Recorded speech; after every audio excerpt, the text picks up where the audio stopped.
예, 안녕하십니까. 자, 2021년 전주대학교 대학박물관 진흥사업 전시연계 특강을 맡게 된 서울대학교 고고미술학과 인골국악연구실의 하대룡입니다. 오늘은 인골에서 보이는 고대의 질병과 외상의 해석이라는 제목으로 발표하도록 하겠습니다. 오늘의 이제 발표 순서는 이렇습니다. 먼저, 인골국악이란 무엇인지 간단하게 설명을 드린 다음에 그 다음에 인골국악에서 질병과 외상이 어떻게 인식되는지 또 방법론적으로 소개를 드리겠습니다. 그리고 그 다음으로 질병과 외상을 다룬 연구 사례를 5개 국내외 연구 사례를 보실 텐데요. 먼저 인골국악에 대해서 말씀드리자면 이렇습니다. 먼저 이제 고고학은 인골국악의 상위 분야라고 할 수 있는 고고학은 과거 사회의 물질 자료를 통해서 문화 과정을 연구하는 학문입니다. 한마디로 옛날 사람들은 어떻게 살았는지 연구하는 학문이라고 할 수 있습니다. 그래서 주로 옛날 사람들이 남긴 물질 자료를 연구하게 되는데 때로는 사람 그 자체, 인간 유체 그 자체가 과거를 연구하는 유용한 수단이 될 수 있습니다. 인골국악은 그래서 과거 사람들의 특히 뼈에 특화된 분야라고 할 수가 있습니다. 그 뼈 그 자체를 분석하는 체질적 분석에서 시작을 해가지고 주로 많은 경우 이제 뼈가 무덤에서 발견되니까 무덤을 다루는 방식이라든지 그 무덤이 이제 많은 경우 기념물이냐는데 기념물의 구성 방식이라든지 그런 기념물을 만든 사회의 구조라든지 그리고 방법론적으로는 유관 관찰에서부터 시작을 해서 DNA 분석이나 안정동 요소 분석과 같은 여러 분석을 하게 됩니다. 그래서 인골국악의 위치는 굳이 따져보자면은 고고학과 뼈를 다루는 인류학의 분야인 체질인류학 그리고 법의학 요 교차점 어딘가쯤에 있지 않을까 싶습니다. 자, 그러면 그 다음으로 인골국악에서 질병과 외상을 어떻게 파악하는지 말씀드리도록 하겠습니다. 자, 먼저 인골국악에서 기본적인 분석, 체질적인 분석은 한마디로 나안 관찰, 육안 관찰을 통해서 뼈에 나타나는 형태적인 특징을 파악합니다. 가장 기본이 되는 것이 성별과 연령입니다. 이 유적에서 출토된 사람이 죽었을 때 나이가 얼마인지 그리고 과연 남자인지 여자인지 이 정도 정보가 가장 이제 기본이 된다고 할 수가 있습니다. 그래서 인골국악에서도 가장 중심이 되는 분야인데요. 오늘 말씀드릴 내용은 질병과 외상입니다. 고고학자들이 원하는 기본적인 정보가 성별과 연령이라고 한다면 과거 사람들이 진짜 어떻게 살았는지 그 정보는 질병과 외상을 통해서 뼈에 남아있고 그것을 우리가 판단할 수 있게 됩니다. 그래서 오늘은 질병과 외상, 특히 이제 질병과 외상 또 이 분야를 따로 고병리학 이렇게 부르기도 하는데요. 이 분야에 대해서 말씀드리겠습니다. 자, 그래서 인골국악은 뼈를 통해서 과거 사람들의 삶을 본다고 했습니다. 한마디로 이 인골국악에서 질병과 외상을 판단하고자 한다면 일단 기본적으로 뼈에 남아야 한다는 것입니다. 그래서 뼈에 남는 질병은 대략 이렇게 분류가 될 수 있을 것 같은데요. 크게 질병 그리고 외상 이렇게 나눌 수가 있을 것 같고 질병을 좀 더 자세하게 선천성이냐 후천성이냐 후천성 중에서도 감염성이냐 종양이냐 결핍성이냐 관절 질환이냐 이렇게 나눌 수 있을 것 같습니다. 그래서 이하의 발표도 여기 적어놓은 순서대로 간략하게 소개해 드리도록 하겠습니다. 자, 먼저 선천성 질환 같은 경우는 우리 이제 많이 들어보셨을 겁니다. 흔히 일반적인 용어로 언청이라고 하죠. 구개열이라든지 이렇게 클럽풋이라 그래가지고 발이 안쪽으로 굽는 내반족이라든지 아기가 태어날 때 요 허벅지 뼈가 빠지는 이런 고관절 탈구라든지 이런 것이 있는데, 요 개별 사례로는 흥미로운 사례가 될 수가 있겠지만, 고고학자들이 원하는 뭔가 사회상의 복원 이런 것과는 약간 거리가 있습니다. 그다음에 이제 감염성 질환으로 이제 골막염, 골수염 이런 것이 있을 수가 있는데요. 보통 이제 살에 난 상처가 살에 난 상처를 통해서 뼈가 감염되는 그런 종류의 질환입니다. 이것도 마찬가지로 병리학적으로는 흥미로운 사례가 될 수는 있겠지만, 어떤 거시적인 사회 규모의 복원이라든지 사회상의 복원과는 조금 거리가 있어서 고고학자들이 많이 흥미를 갖는 분야는 아니라고 할 수가 있겠습니다. 이런 이제 실제 유적에서 출토된 사례를 보면은 골막염의 예는 이렇습니다. 말 그대로 연조직을 통해서 감염된 뼈의 이제 뼈의 막이 이렇게 이제 반응뼈를 만들어 놓은 것이죠. 말씀드렸다시피 어떤 사회적인 의미의 접근은 쉽지 않은 질환이어서 많은 연구의 대상이 되고 있지는 않습니다. 주로 어떤 개인의 어떤 병리적인 특징 이런 측면으로 많이 언급이 됩니다. 골수염 같은 경우는 골막이 아니라 아예 이렇게 골수까지 이제 염증이 진행되는 것인데요. 모식도에서 보시면 알 수 있겠지만, 염증이 진행되면 뼈도 반응을 해가지고 새로운 조직을 만들고 염증과 싸웁니다. 그래서 그 흔적이 이제 뼈에 남게 되고요.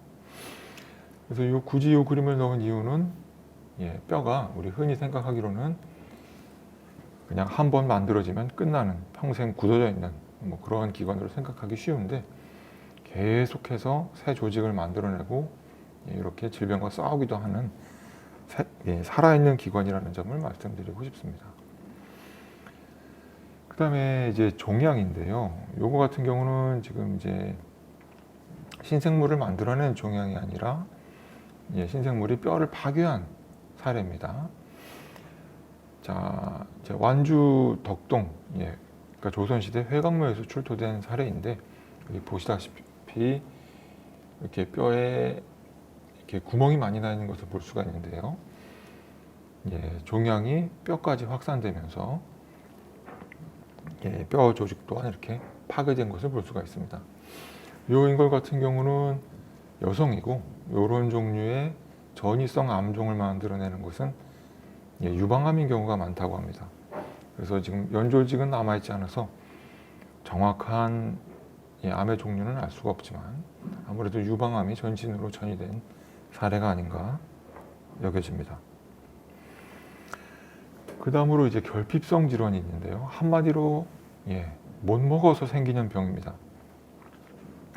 뭐 분류하자면 어렸을 때, 자랄 때 못 먹어서 생기는 것이나 영양 공급이 불충분해서 생기는 질환과, 혹은 성장을 완료한 이후에 영양 공급이 충분치 못해서 생기는 질환 등으로 나눠볼 수가 있는데요. 과거 사회 해석과 관련해서는 뭐 환경적인 변화, 혹은 음식의 변화, 혹은 사회 계층적인 문제 때문에, 그러니까 사회 자원이 뭐 상위 계층에게만 투자된다든지 하위 계층에게는 그렇지 못해서 어떤 사회 구조적인 차별로 이런 질환이 나타날 수 있기 때문에 연구의 대상이 되는 경우가 많습니다. 자, 이곳은 이제 역시 또 이제 조선시대 회강묘 출토 인골인데요. 지금 이제 안와, 그러니까 이 안구가 들어가는 요 구멍에 위에 안쪽을 보시면은 이렇게 약간의 이 병변이 있는 것을 보실 수가 있는데요. 이 안화사하증이라는 말이 이 사가 그러니까 체를 말합니다. 그러니까 안화가 마치 체처럼 변한다, 그런 질환입니다. 이것은 이제 빈혈이나 아니면 장기간 반복된 설사 등에 의해서 생기는 것으로 알려져 있습니다. 보통 이제 조선시대 회강묘라고 한다면 상위 계층의 묘제로 알려져 있는데, 이런 사례가 있지요. 그 다음으로 유명한 일종의 결핍성 질환이 에나멜 형성 부전증입니다. 이 치아를 보시면 지금 여러 치아에 마치 뭐랄까요, 톱질을 해놓은 것처럼 이렇게 홈이 쭉쭉 파져 있는 것을 보실 수가 있습니다. 이것은 성장기에, 그러니까 이 치아가 만들어지던 시기에 영양 공급이 적절하지가 못해서, 충분하지가 못해서 치아가 완전히 만들어지지 못한 흔적이라고 말씀드릴 수가 있겠습니다.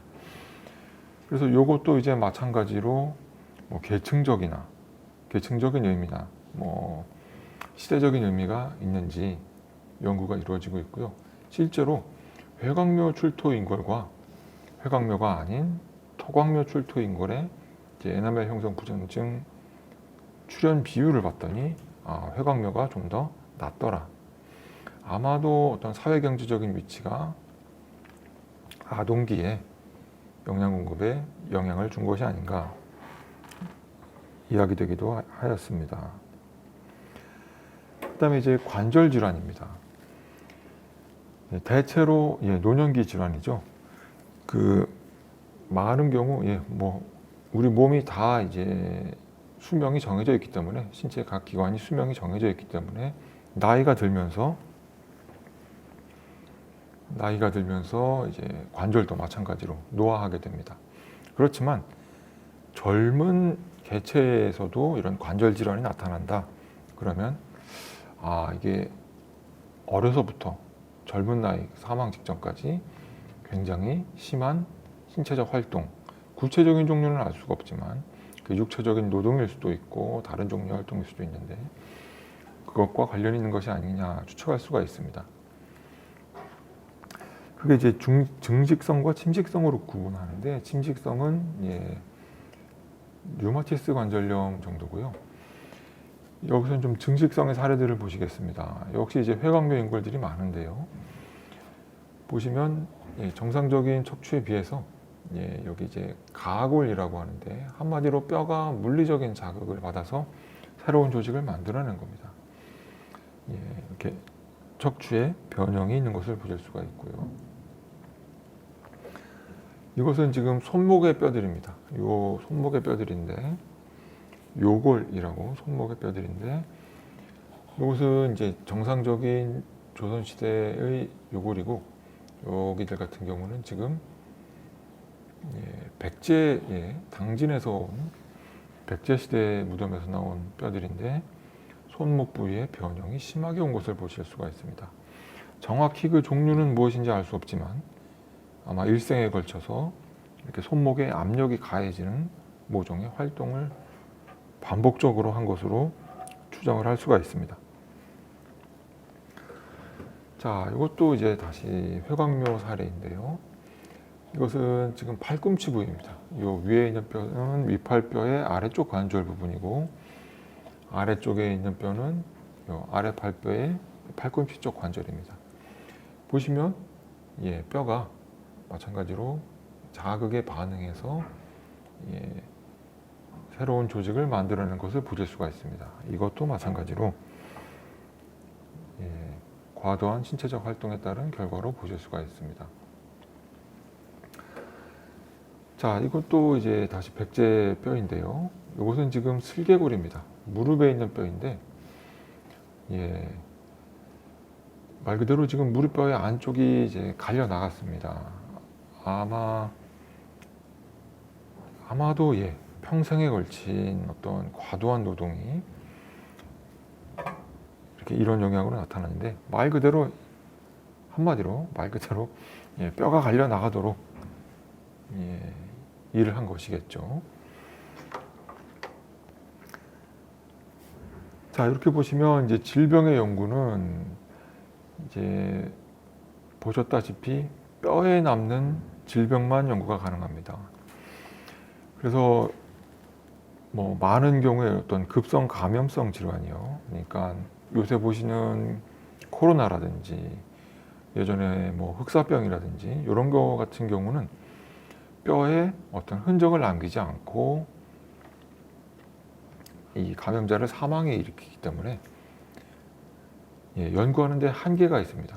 그리고 또 질병이 뼈에 흔적을 남기는 질병이다 하더라도 또 그 뼈들이 전부 다 잔존하는 것이 아닙니다.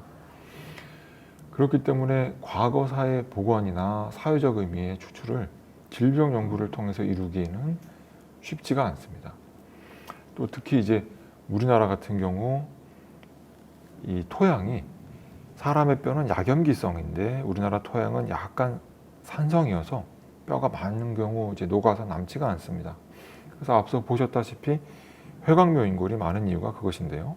회곽이 이렇게 뼈의 보존에 유리한 환경을 국소적으로 만들어줘서 그렇습니다.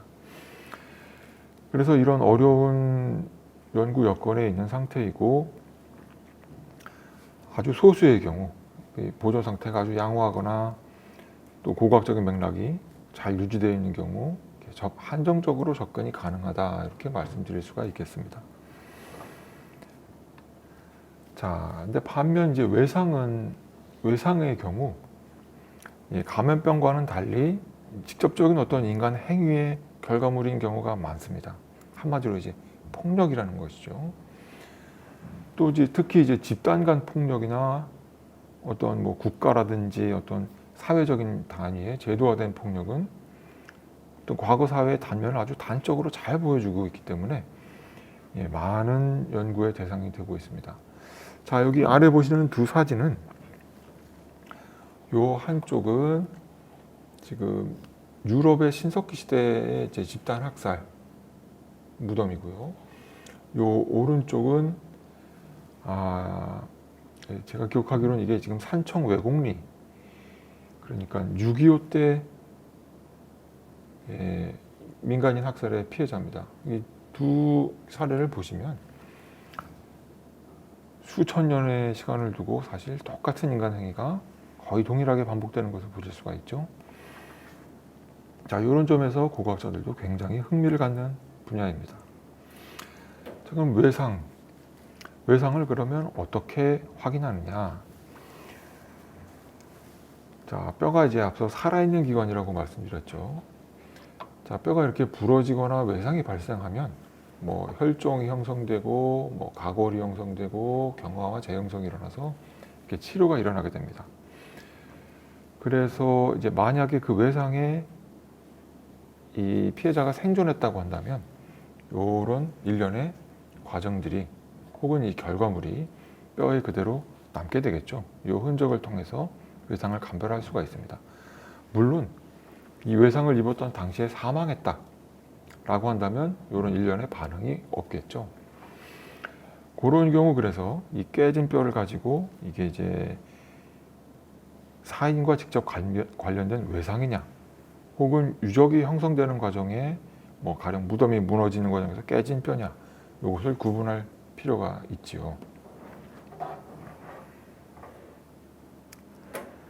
그래서 외상은 일반적으로 뭐 골절이나 아니면 혹은 이제 외상 이런 식으로 크게 구분이 되는데 골절 같은 경우는 일반적인 낙상, 그러니까 넘어져서 뼈가 부러진 것과 혹은 맞아서 다친 것과 구분이 간단치만은 않습니다. 하지만 일련의 어떤 그런 패턴이 넘어져서 다친 골절과 혹은 맞아서 다친 골절이 일련의 패턴이 좀 알려져 있기 때문에 넓은 폭에서는 추정을 할 수가 있습니다. 그 다음에 이제 둔기나 예기에 의한 외상, 흔히 뭐 블런트 포스 트라우마나 아니면 샤프 포스 트라우마나 이렇게 얘기를 하는데요. 이런 것 같은 경우 직접적인 도구의 흔적이 남기 때문에 감별이 가능합니다.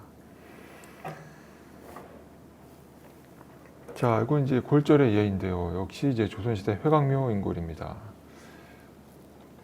자, 여기 같은 경우 지금 이제 위팔뼈입니다만 여기 보시면 위팔뼈가 이렇게 팔꿈치 쪽으로 이렇게 쪼개졌다가 다시 붙은 것을 보실 수가 있는데요. 그러니까 완전히 이제 치료가 된 상황인 것이죠. 보시면 근데 이게 이제 치료가 될 때 뼈를 잘 맞추고 치료가 되었어야 하는데 좀 어긋난 상태에서 그대로 뼈가 이제 재경화가 이루어진 것을 보실 수가 있습니다. 아마 이제 후유증이 굉장히 심했겠죠. 자, 여기 같은 경우에는 지금 보면 뼈가 깨어졌는데 이 깨어진 단면을 보시면은 치료 중인 상태인 것을 보실 수가 있습니다. 앞서 보신 아마 한 요 단계쯤 이루어진 상황인데 이 골절 같은 경우는 아예 이 부러진 다른 뼈와 붙지 못하고 그냥 가관절이 형성된 상태에서 치료가 이루어졌습니다. 이루어지는 상황입니다. 그 중에 이제 사망을 한 것이죠. 좀 놀라운 것은 이 두 뼈가 이 두 사진이 한 개체의 것이라는 것입니다. 이 부분이 지금 이 부분인데요. 네, 아마 정확히 알 수가 없습니다.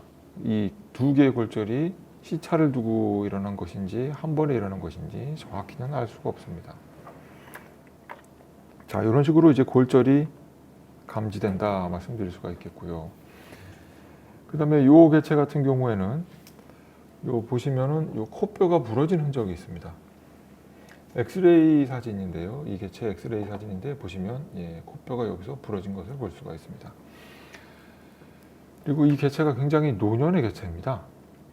노년의 개체인데 이제 비교적 오래되지 않은 골절의 흔적이 있고, 그리고 이 동일 개체의 늑골입니다. 갈비뼈인데 보시다시피 대략 한 10여 군데에서 골절의 흔적이 확인됩니다. 그래서 이 개체 같은 경우는 굉장히 흥미롭습니다.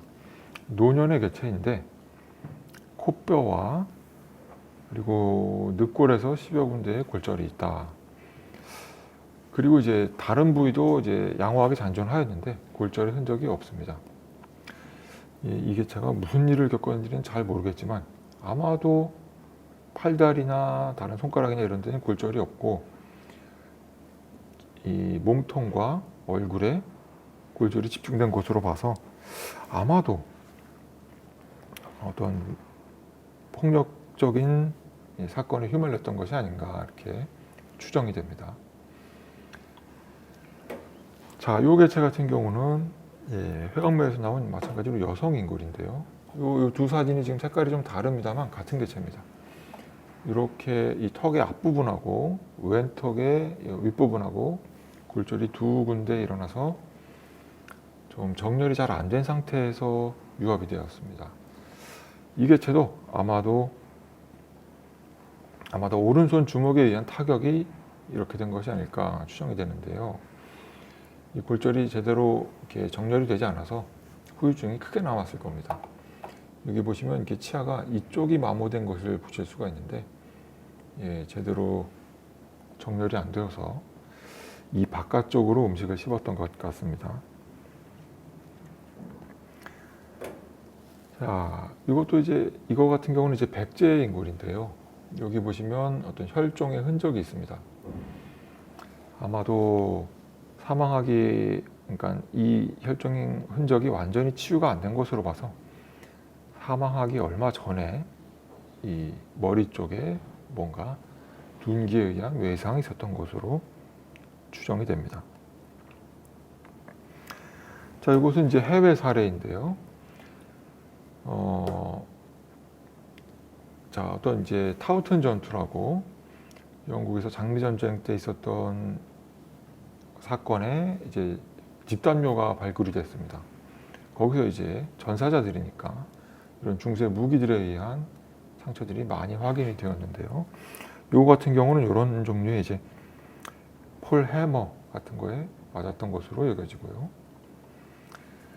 자, 일본의 사례인데 이제 가마쿠라 막부 시대에 아마도 이런 종류의 이제 창에 이마를 맞았던 것이 아닌가 이렇게 추정되는 사례도 있고, 요거 같은 경우는 이제 스페인 청동기 시대에 이제 예기에 의한 예기와 둔기에 의한 외상이 많이 남아 있는 개체인데요. 자, 전부 다 해서 3군데의 둔기 외상 그리고 26군데의 예기 외상입니다. 요거 같은 경우는 이제 우리가 이제 법의학 쪽에서는 이런 것을 이제 오버킬 뭐 이렇게 얘기를 하던데요. 굉장히 잔혹하게 반복적으로 이제 이 사망자를 공격을 한 것이죠. 그런데 아마도 요거 같은 경우는 이제 좀 한 개인이 이 일을 다 했다기보다는 아마도 어떤 집단적인 징벌의 의미나 아니면 이제 집단 간 집단의 어떤 투쟁의 과정에서 있었던 일이 아닌가 이렇게 추정이 됩니다. 자, 아까 말씀드린 이제 타우턴 전투 집단묘 출토 인골들인데요. 보시면 이제 검에 의한 외상들입니다. 보시면 알겠지만 이런 종류의 상처는 이제 생전에 반응이 없는 흔적들이죠. 당연한 얘기지만 이 정도의 검에 의한 외상이면 아마도 요 피해자가 금방 사망했었겠죠. 그렇죠? 근데 요 개체 같은 경우는 요 입 쪽에 이제 검에 의한 외상을 입었지만 요 쪽에 좀 생전 반응이 있습니다. 그러니까 이런 종류의 외상을 입고도 상당 기간 이제 생존을 했을 것인데요. 아마 물론 후유증은 컸겠습니다만. 자, 여기는 윕시 전투라고 저기 덴마크 쪽에서 있었던 큰 전투입니다. 이것도 마찬가지로 집단묘 인골이 발굴이 됐고 그 인골을 통해서 이 전투 당시의 외상에 대한 어떤 분석이 이루어졌습니다. 여기 보시는 숫자들은 이 외상이 집중된 곳들인데요. 보시면 가장 많이 집중된 곳이 자, 왼쪽 다리인 것을 보실 수가 있습니다. 그 다음이 오른쪽 다리, 그리고 그 다음에 이제 머리 순서인데요. 중세 무장이 이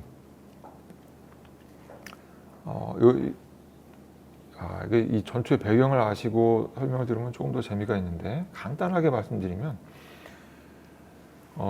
이 지역 방위를 위해서 모인 농민군하고 이제 외국에서 쳐들어온 그 용병들하고 싸움이었습니다. 그래서 이 무장이 좀 빈약했던 농민군들은 이 다리 쪽에 이제 갑옷이 없었던 것이죠. 그래서 이 다리 쪽이 집중적으로 공략의 대상이 됐습니다.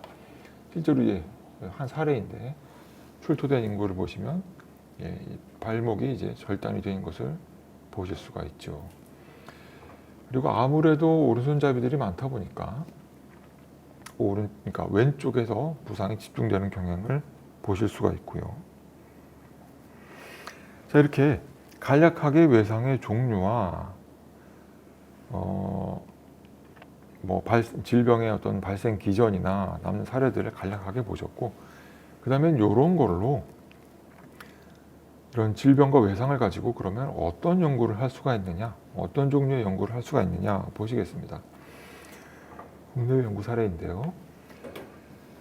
자, 크게 지금 5개의 사례를 가져왔습니다. 이 중에서 이 국내 사례들은 제가 직간접적으로 관여한 사례들이고, 해외 사례들은 최근에 아주 유명해진 사례들이어서 소개차 말씀드리겠습니다. 요 리처드 3세 같은 경우에는 들어보신 분도 있겠습니다만은 일단 셰익스피어 희곡으로 너무 유명하죠. 그리고 셰익스피어 희곡이나 아니면 다른 역사 기록을 통해서 보면은 곱추였다고 하고요.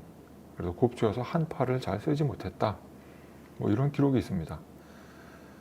그리고 이제 플란타제나가 이제 최후의 왕으로 전투 중에서 이제 죽게 되는데, 그 죽음 당시를 묘사한 것을 보면은 이제 웨일스 지역의 어떤 용병들이 이런 큰 도끼 같은 것으로 머리를 맞춰서 이렇게 낙마시켜서 죽였다. 이런 기록이 있습니다. 근데 이제 이 전투의 이제 혼란의 와중에서 죽다 보니까 지금 어디에 묻혀 있는지 알려져 있지가 않았었습니다.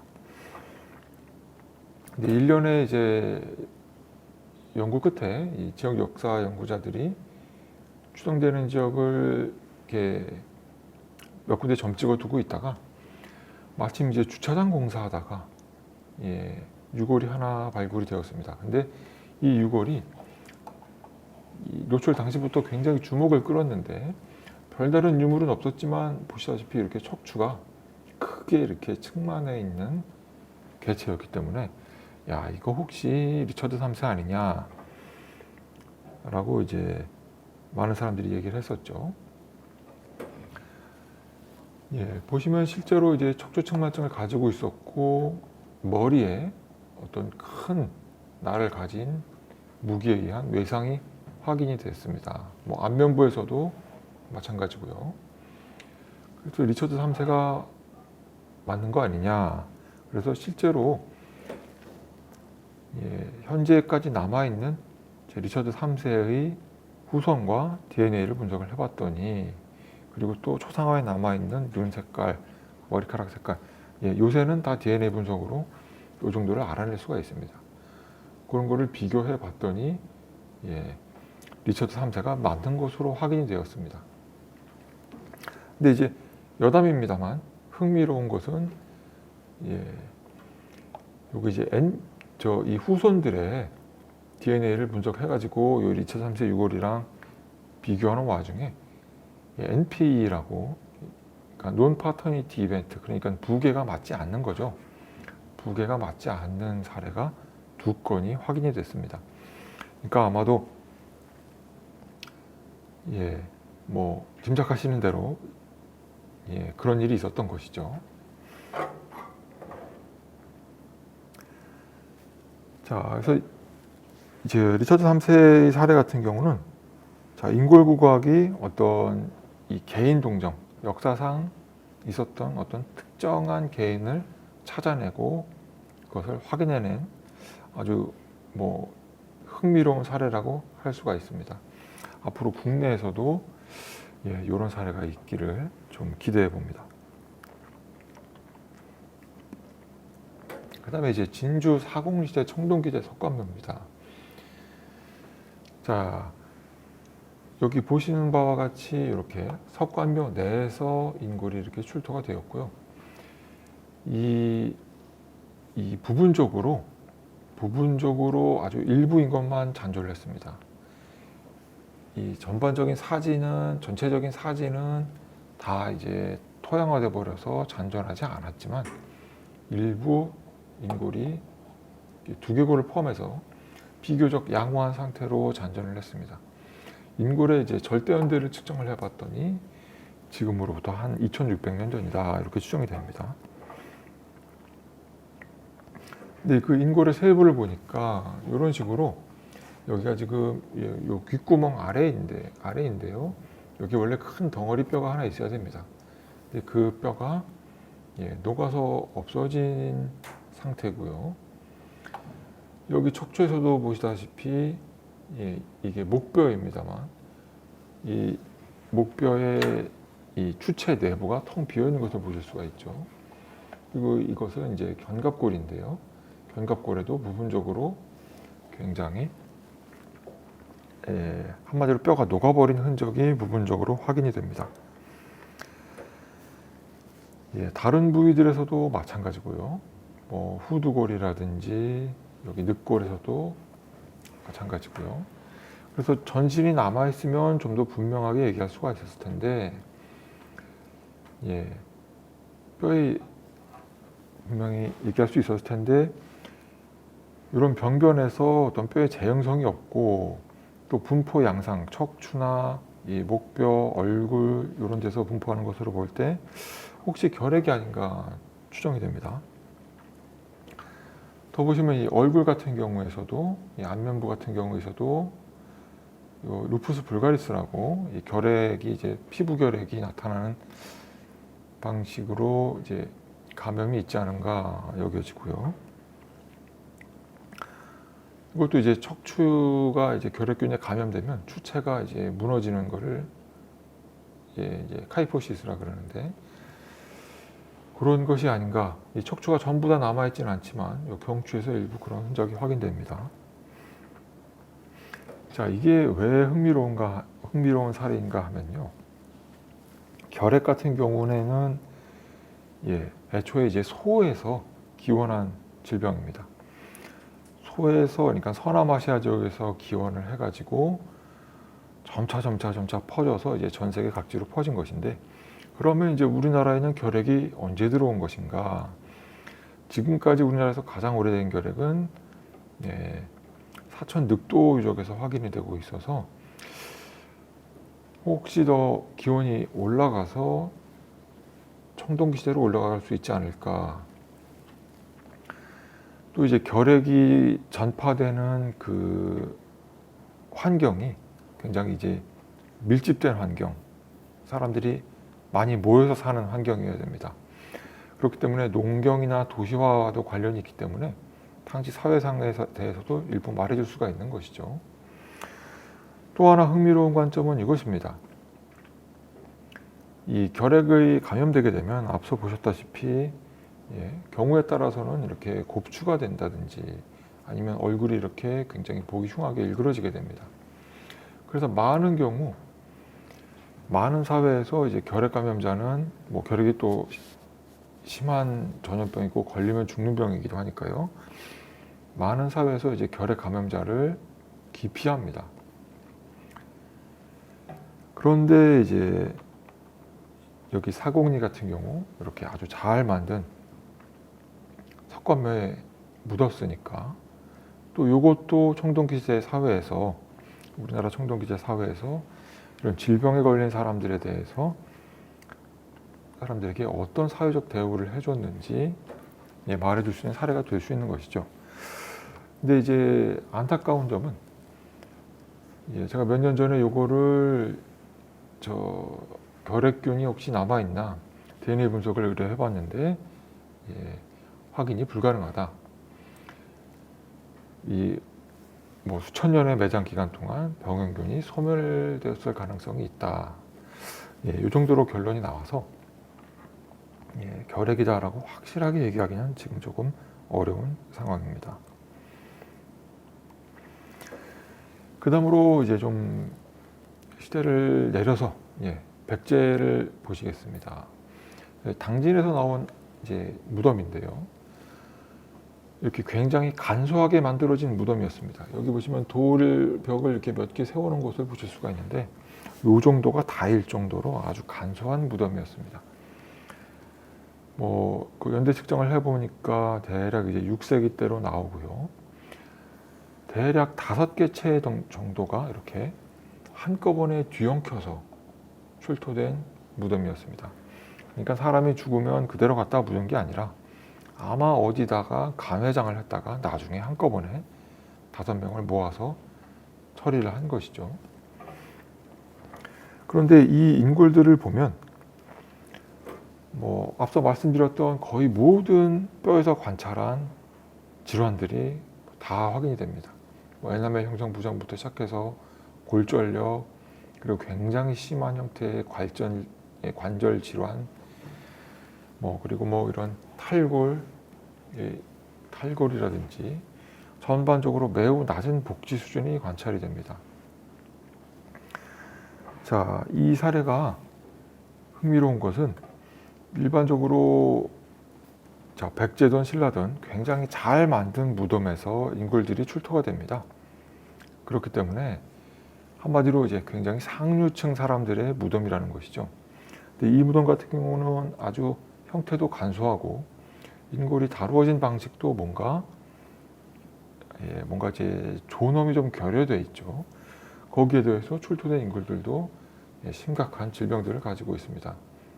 또 전반적으로 낮은 복지 수준을 가지고 있습니다. 그렇기 때문에 이 무덤 같은 경우 아마도 일반민의 무덤이 아니냐. 삼국시대 같은 경우는 이런 식의 일반민 무덤이 발견된 사례가 거의 없습니다. 그리고 거기서 또 인골이 나왔다, 그런 사례가 거의 없습니다.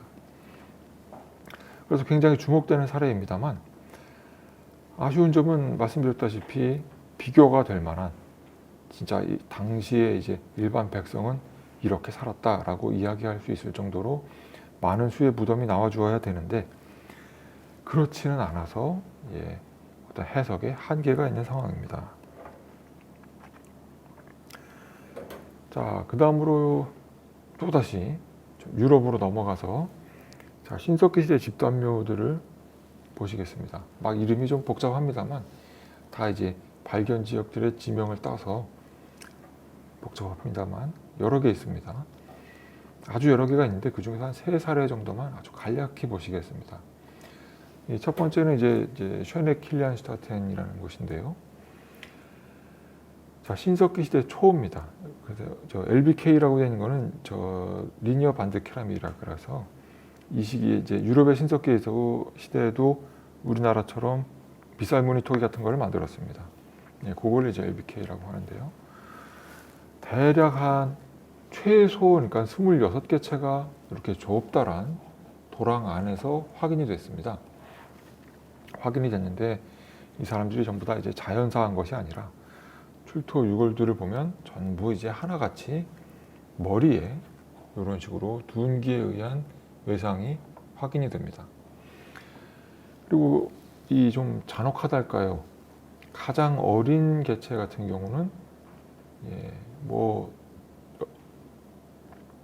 자, 6살 미만인 애들도 있고 가장 어린 애 같은 경우는 6개월짜리 영아도 있습니다. 애어른 가리지 않고 전부 다 이렇게 머리를 타격해서 살해한 뒤에 집단 매장을 한 것이죠. 근데 이제 성별과 연령을 26개체에 대해서 성별과 연령을 또 판단을 해보면 젊은 여성들이 다 없습니다. 이 이야기는 아마도 남성들과 노인들, 나이 들은 여성, 아이들 전부 다 죽여버리고 젊은 여자들은 납치해 간 것이죠. 그리고 여기 보시면 이 개체들이 26개체들 중에서 상당수가 이게 정강이뼈인데요. 정강이뼈가 부서져 있는 것을 볼 수가 있습니다. 아마도 고문의 목적이거나 아니면 사후세계에서 가서 쫓아오지 말라는 그런 주술적인 의미로 다리뼈를 이렇게 부수어 놓은 것으로 추정을 하고 있습니다. 이런 식의 이제 신석기 시대 집단묘가 굉장히 많은데요. 여기는 이제 폴란드입니다. 여기도 이제 마찬가지로 15명입니다. 이 쉐네킬리안슈타텐 같은 경우는 이렇게 마구잡이로 묻었는데 여기 같은 경우는 조금 이런 식으로 좀 가족 단위랄까요? 좁은 무덤이다 보니까 정연하지는 못합니다만 비교적 이제 가족 단위로 모아서 뭔가 이제 머리를 바깥쪽으로 하고 다리는 안쪽으로 하고 이런 식으로 좀 매장을 했습니다. 그리고 요 색깔이 이제 보시면 DNA 분석 결과에 따라서 이제 친족 관계를 구분해 놓은 겁니다. 이걸 이제 매장한 사람이 친족 관계를 배려를 해가지고 묻었던 것이죠.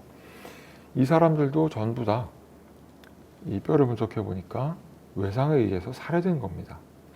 자, 이거를 이제 가해한 사람들이 이렇게 묻었을 리는 조금 만무하고 아마도 이 사건을 겪은 생존자들이 이 사람들을 이제 피해자들을 모아서 이렇게 집단묘를 만들어 준 것이죠. 여기도 이제 신석기 시대 초기와 관련이 있는 그러니까 농경이 도입되는 시기와 관련이 있는 시기의 집단묘입니다. 요거는 이제 탈하임이라고 발견된 것인데 이것도 이제 굉장히 유명한 사례입니다. 거의 이러한 집단묘 중에서 가장 이르게 발견된 사례 중에 하나인데요.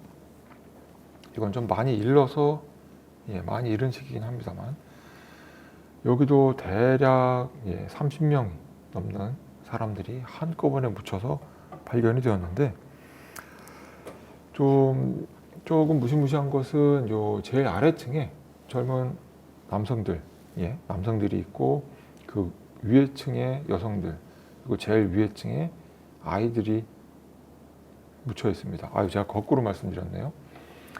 다시 말씀드리겠습니다. 제일 아래층에 아이들, 그 위에 여성들, 그리고 맨 위에 남성들이 묻혀 있었습니다.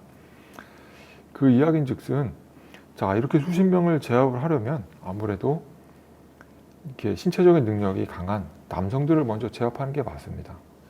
그렇지만 거꾸로 남성들을 마지막까지 남겼죠. 아이들을 먼저 죽이고 여성들을 죽이고 남성들을 죽였다는 것은 이 남자들한테 그 과정을 다 보게 한 거죠. 마지막까지. 그 정도로 뭔가 이제 격렬한 증오가 느껴지는 그런 무덤입니다. 자, 이런 식으로 집단묘가 다수 발견되고 있습니다. 다수 발견되고 있는데 이게 뭐냐? 그 이전 시기에 그리고 그 이후 시기에 이런 식의 집단묘는 잘 확인이 되지 않는데 왜 이렇게 많이 확인이 되냐? 많은 연구자들이 이렇게 생각하고 있습니다. 이게 농경이 유럽에 도입되던 시기에 토지, 농사가 잘 되는 토지 이런 거를 두고, 그러니까 한정된 자원을 두고 집단 간 갈등이 굉장히 격렬해졌다는 거죠. 일시적으로. 그래서 보시면은 보시는 바와 같이 한 부락 전체를 몰살하는 방식의 집단 폭력이 나타났다는 것이죠. 자, 마지막으로 이제 다시 국내 사례로 돌아와서 이번에 이제 작년부터 계속 이제 전주대학교 박물관에서 조사한 황방산 유적입니다. 여기 보시면은 아시겠지만 이렇게 황방산 기슭에 효자동에 이렇게 도랑을 어느 정도 파놓고 한국전쟁 초에 이 전주교수소 수감자들, 사상범들을 위주로 다 데려다가 놓고 사살을 했습니다. 뭐 기록상에는 지금 1000명이 훨씬 넘어간다고 하는데요. 현재까지는 이 정도 발굴 구간에서 74명 정도가 확인이 되고 있습니다. 여기 보시면 유골이 이렇게 쭉 열을 있는 것을 보실 수가 있죠.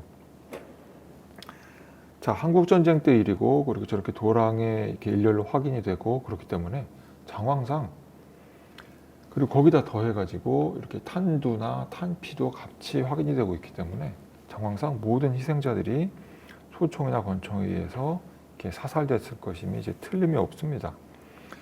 그렇지만 지금까지 확인된 인물이 지금 70개 채가 넘지만은 외상이 확인된 사례는 없습니다. 왜냐하면 여기 보시다시피 인골의 보존 상태가 너무 좋지가 않습니다. 온전한 두개골을 갖추고 있는 사례도 몇 사례 안 되고요. 그러다 보니 정확한 어떤 살해의 방법이라든지 이런 것을 복원하는데 한계가 있습니다. 자, 황방산 사례 같은 경우는 그렇죠. 만약 역사 기록이 없었다면 이 사람들이 진짜 사살된 것인지 아닌지 알 수가 없었을 겁니다. 여기서 보시는 것처럼 이것이 이제 질병과 외상 연구, 나아가서 인골고고학 연구의 어떤 어려움을 보여주는 사례라고 할 수가 있는데요. 모두에 말씀드렸다시피 뼈에 남지 않으면 알 수가 없다는 겁니다. 그리고 뼈가 남아 있어야지 알 수가 있다는 것, 그것이 좀 어려운 점입니다. 자, 길게 말씀드렸습니다만 우리는 고고학자들은 이렇게 뼈에 남아있는 흔적으로 뼈를 통해서 과거 사람들의 삶을 알아가고자 합니다. 이렇게 많은 사례가 있는 것은 아니지만 특히 또 우리나라 같은 경우 자연 조건의 특성상 이렇게 많은 사례가 남아있는 것은 아닙니다만 질병에 대한 연구나 묘상에 대한 연구를 통해서 과거 사람들의 생활 양식, 환경, 그리고 사회 내부적, 외부적 역동을 이해하는데 이렇게 좋은 증거가 될 수가 있습니다. 자, 여기까지 발표를 마치도록 하겠습니다. 감사합니다.